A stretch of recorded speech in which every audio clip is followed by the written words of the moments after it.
जय श्री हरि। रसपान करिए बैसाख महात्म्य की कथा। विष्णु भगवान की कृपा आप सभी भक्तों पर सदा सर्वदा बनी रहे। आज की कथा। नारद जी कहते हैं, बैसाख मास में धूप से तपे और थके मांदे ब्राह्मणों को श्रमनाशक सुखद पलंग देकर मनुष्य कभी जन्म मृत्यु आदि के कलेशों से कष्ट नहीं पाता। जो बैसाख महीने में पहनने के लिए कपड़े और बिछौना देता है, वह उसी जन्म में सब भोगों से संपन्न हो जाता है और समस्त पापों से रहित हो ब्रह्म निर्वाण मोक्ष को प्राप्त होता है। जो तिनके की बनी हुई या अन्य खजूर आदि के पत्तों की बनी हुई चटाई दान करता है, उसकी उस चटाई पर साक्षात भगवान विष्णु शयन करते हैं। चटाई देने वाला बैठने और बिछाने आदि में सब और से सुखी रहता है। जो सोने के लिए चटाई और कंबल देता है, वह उतने ही मास से मुक्त हो जाता है। निद्रा से दुख का नाश होता है, निद्रा से थकावट दूर होती है और वह निद्रा चटाई पर सोने वालों को सुखपूर्वक आ जाती है। धूप से कष्ट पाए हुए श्रेष्ठ ब्राह्मणों को जो सूक्ष्मतर वस्त्र दान करता है, वह पूर्ण आयु और परलोक में उत्तम गति को पाता है। जो पुरुष ब्राह्मणों को फूल और रोली देता है, वह लौकिक भोगों का भोग करके मोक्ष को प्राप्त होता है। जो खस कूश और जल से बासित चंदन देता है, वह सब भोगों में देवताओं की सहायता पाता है तथा उसके पाप और दुख की हानि होकर परमा आनंद की प्राप्ति होती है। बैसाख के धर्म को जानने वाला जो पुरुष गोरेचन और कस्तूरी का दान करता है, वह तीनों तपों से मुक्त होकर परम शांति को प्राप्त होता है। जो विश्रामशाला बनवाकर प्याऊ सहित ब्राह्मणों को दान करता है, वह लोगों का अधिपति होता है। जो सड़क के किनारे बगीचा, पोखरा, कुआं और मंडप बनवाता है, वह धर्मात्मा है। उसे पुत्रों की क्या आवश्यकता है। उत्तम शास्त्र का श्रवण, तीर्थ यात्रा, सत्संग, जलदान, अन्नदान, पीपल का वृक्ष लगाना तथा पुत्र, इन सातों के विज्ञ पुरुष संतान मानते हैं। जो बैसाख मास में तपनाशक तक्र दान करता है, वह इस पृथ्वी पर विद्वान और धनवान होता है। धूप के समय मट्ठे के समान कोई दान नहीं, इसलिए रास्ते के थके मांदे ब्राह्मण को मट्ठा देना चाहिए। जो बैसाख मास में धूप की शांति के लिए दही और खार दान करता है तथा विष्णु प्रिया बैसाख मास में जो स्वच्छ चावल देता है, वह पूर्ण आयु और संपूर्ण यज्ञों का फल पाता है। जो पुरुष ब्राह्मण के लिए घोघृत अर्पण करता है, वह अश्वमेध यज्ञ का फल पाकर विष्णु लोक में आनंद का अनुभव करता है। जो दिन के ताप की शांति के लिए स्वयं काल में ब्राह्मण को ऊख दान करता है, उसको अक्षय पुण्य की प्राप्ति होती है। जो बैसाख मास में शाम को ब्राह्मण के लिए फल और शरबत देता है, उससे उसके पितरों को निश्चय ही अमृत पान का अवसर मिलता है। जो बैसाख के महीने में पके हुए आम के फल के साथ शरबत देता है, उसके सारे पाप निश्चय ही नष्ट हो जाते हैं। जो बैसाख की अमावस्या को पितरों के उद्देश्य से कस्तूरी, कपूर, बेला और खस की सुगंध से बासित शरबत से भरा हुआ घड़ा दान करता है, वह 96 घड़ा दान करने का पुण्य पाता है।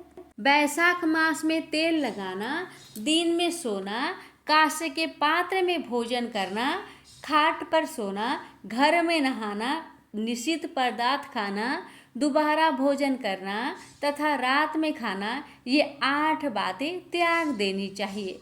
जो बैसाख मास में व्रत का पालन करने वाला पुरुष पद्म पत्ते में भोजन करता है, वह सब पापों से मुक्त हो विष्णु लोक में जाता है।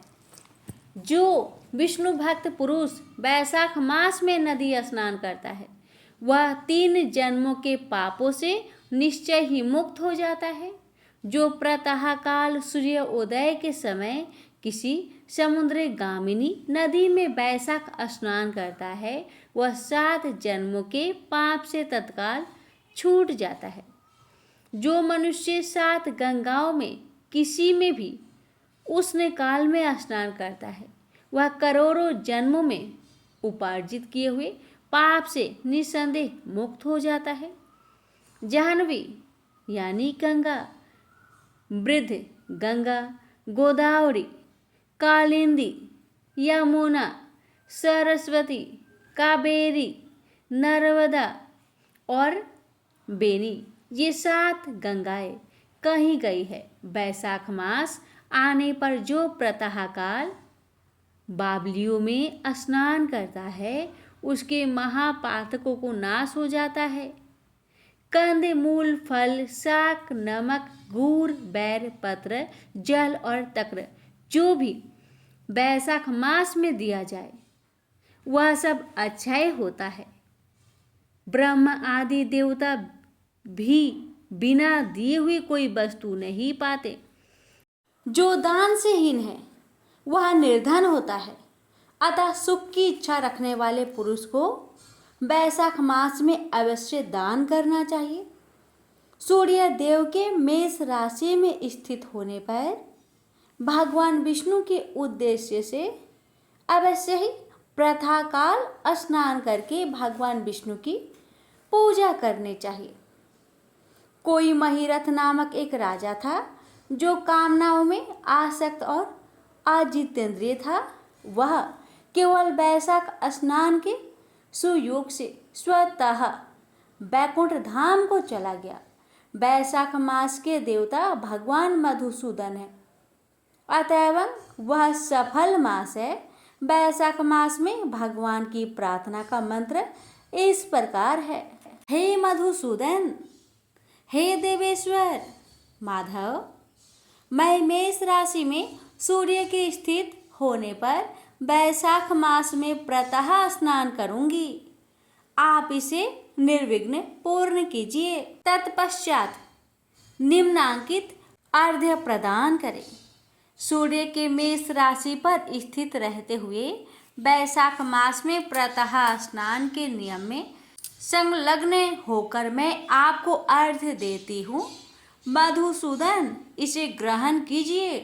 इस प्रकार अर्घ्य समर्पण करके स्नान करें। फिर वस्त्रों को पहनकर संध्या तर्पण आदि सब कर्मों को पूरा करके वैशाख मास में विकसित होने वाले पुष्पों से भगवान विष्णु की पूजा करें। उसके बाद वैशाख मास के महात्म्य को सूचित करने वाली भगवान विष्णु की कथा सुने।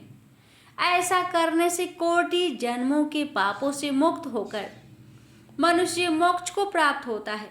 यह शरीर अपने अधीन है, जल भी अपने अधीन है, साथ ही अपनी जीवा भी अपने बस में है। अतः इस स्वाधीन शरीर से स्वाधीन जल में स्नान करके स्वाधीन जीवा से हरि इन 2 अक्षरों का उच्चारण करें। जो वैशाख मास में तुलसी दल से भगवान विष्णु का पूजा करता है वह विष्णु की सायुज्य मुक्ति को पाता है।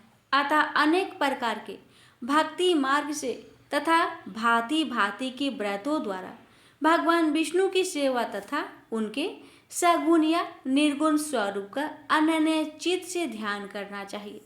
प्रेम से बोलिए जय श्री हरि। आज के लिए यहीं तक। कल की कथा सुनने के लिए चैनल को सब्सक्राइब अवश्य कीजिएगा। जय श्री हरि।